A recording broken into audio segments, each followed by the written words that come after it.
तेलंगाना के महकमे drugs control administration ने दिल्ली से नाजायज़ और गैर कानूनी तरीके से हासिल किए गए इंसुलिन इंजेक्शंस की भारी मकदार को जब्त किया है।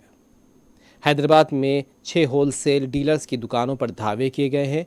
दिल्ली से ये इंजेक्शन 40% डिस्काउंट पर हासिल किए गए थे। जब्त किए गए इंजेक्शंस की कीमत में 51.92 लाख रुपए बताई गई है और इंजेक्शन पर MRP 5,263 दर्ज था और इसे 2,070 रुपये में फ़रोख्त किया जा रहा था। इंजेक्शन को लेकर शुबहात भी पाए जाते हैं।